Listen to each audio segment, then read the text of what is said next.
Introduction, Virginia Woolf अभी आप लोगों को बता चुकी हूँ। फर्स्ट आप लोगों की जो लेसन है उसके अंदर, that is your second lesson, introduction of Virginia Woolf. Adeline Virginia Woolf born on 25th January 1882, died on 28th March 1941. She was an English writer and one of foremost modernists of the 20th century. Next picture. Important works of Virginia Woolf, Mrs. Dalloway, To the Lighthouse, Orlando. A Room of One's Own, the book length with its famous dictum, a woman must have money and a room of her own if she is to write fiction. कहती है कि एक औरत उसके पास दादा shipping कर रही है तो उसके पास क्या क्या होना चाहिए, उसके पास पैसे होने चाहिए और उसका अपना एक अलग कमरा होना चाहिए अगर तो उसने कोई एक नॉवल लिखना है, ठीक है। यानी कि पढ़ने लिखने के लिए आपको एक सेपरेट रूम चाहिए होता है और पैसे भी चाहिए होते हैं। नेक्स्ट आगे, what is the meaning of the symbolism? It is the figure of speech, representation of something. It creates certain mood or emotion in literature, artistic and poetic moment. It originated in 19th century in France and Belgium. Next, various symbols used in the novel: lighthouse, titular significance; Lily's painting; Ramsay's summer house; the sea, the storm; the rock, reefs and shallow water; the boar skull; Rose's arrangement of the grapes and pears; refrigerators and catalog; fisherman and his wife. Lighthouse, titular significance. It symbolizes the light and darkness. Spiritual hermit for traveller of the sea, क्योंकि ये ना जलता बुझता रहता है light house जो है, तो ये लाइट एंड डार्कनेस को शो करता है। Spiritually hermit of traveller of the sea है, यानी कि सी में जितने भी ट्रैवलर होते हैं उनकी स्पिरिचुअल हर्मिट है कि उन्होंने किस तरफ को ट्रैवल करना है। Mrs Ramsay spiritual bridge between other human, और ये शो करता है मिसेस रामजे का spiritual bridge between other human, symbol of spiritual strength and emotional guidance. ये सिंबल है स्पिरिचुअल स्ट्रेंथ का और इमोशनल गाइडेंस का। लिली की पेंटिंग देख लेते हैं। Women struggle in patriarchal society, women's can not paint और write, this sentence is against gender convention. ठीक है, जब ये कहा गया कि वीमेन जो है वो पेंट नहीं कर सकती, तो ये सेंटेंस जो है अगेंस्ट था gender convention.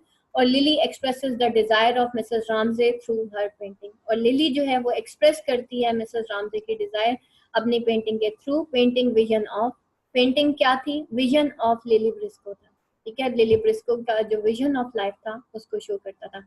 Ramsay summer house, it symbolizes collective consciousness of the characters. House देख लेते हैं, फिजिकल कंडीशन, कैरेक्टर्स, हाउस जो है उसकी फिजिकल कंडीशन को शो करता है, कैरेक्टर्स जो हैं वो साइकोलॉजिकल कंडीशन को शो करते हैं। Mrs. Ramsay's dinner party presents her own inner notions of untidiness and inability to preserve beauty, और टाइम पासेस सेक्शन प्रेजेंट करता है वॉर को and destruction and time reflected in condition of house rather than the emotion, emotional development. और time pass क्या करता है? Present करता है वॉर को, डिस्ट्रक्शन को, और वो जो टाइम रिफ्लेक्ट करता है इन कंडीशन ऑफ हाउस, हाउस की कंडीशन में, rather than the emotional development, बजाय इसके कि जो उसके अंदर इमोशनल डेवलपमेंट हुई। सिर्फ वो क्या करता है? वो शो करता है कि अब वो जो 10 साल बाद वो जो घर है वो मतलब टूट फूट का शिकार हो गया। इसका मतलब ये है कि वक्त के साथ साथ मिस्टर रामजे जो हैं वो भी अंदर से अब टूट फूट का शिकार हो गए हैं। वो जो उनके अंदर एक प्राइड था, वो जो उनके अंदर एक एरोगेंस थी जो कि जवानी में थी, वो अब उनके अंदर नहीं है। नॉर्मली देखा जाता है इंसान के अंदर मेच्योरिटी आती है 40 साल के बाद। आप देखें, आप इवन अपने अंदर भी थोड़ा सा नोट कीजिएगा, जो लोग 20 से 30 के दरमियान है, आपके मूड्स अप एंड डाउन होते हैं। 40 साल तक ना मोस्टली मतलब 70 to 80% लोगों के अंदर एक हम्बलनेस आ जाती है, क्योंकि वो एक जिंदगी का मैक्सिमम हिस्सा गुजार चुके होते हैं। हड्डियां दुखना शुरू कर देती हैं 35 साल से ऊपर, आपकी जो हड्डियां हैं वो बिल्कुल दुखने लग जाती हैं। ये बिल्कुल ऐसे है, आपने कभी एक पहाड़ देखा होगा, जवानी जो है वो इंसान की बिल्कुल ऐसे है कि अगर आप अपनी जवानी देखें तो एक इंसान की जो जवानी है वो स्टार्ट होती है यानी कि बलूगत से 14 साल की उम्र से लेके और 33 इयर्स की उम्र तक वो बिल्कुल पीक पे होता है। इसी तरीके से आप पहाड़ पे चढ़े तो कितने आराम आराम से आप चढ़ रहे होते हैं, ठीक है, काफी टाइम लग जाता है आपको पहाड़ पे चढ़ते चढ़ते। तो आप ऐसे समझ लें आप पीक पे हैं जवानी की 33 इयर्स की एज में, जो कि हम कहते हैं कि हजरत ईसा अलैहिस्सलाम की जो जवानी है, मतलब जन्नत में लोगों को जवानी दी जाएगी तो वो हजरत ईसा अलैहिस्सलाम वाली जवानी दी जाएगी, यानी कि 33 इयर्स की एज आप लोगों को दी जाएगी, हम सबको इंशाल्लाह। और लेकिन जब इंसान उस पहाड़ से उतरता तो बड़ी तेजी से उतरता।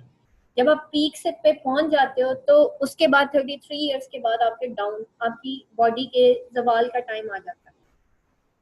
33 इयर्स के बाद देन 1 स्टेप 2 स्टेप 40 इयर्स तक जो है ना, आपके अंदर इतना वो नहीं रहता, टेम्परामेंट नहीं रहता कि आप सीख सकें या आप बोल सकें, या अगर आप ऊंची आवाज में बात भी करते हैं तो आपको सांस चढ़ जाता है।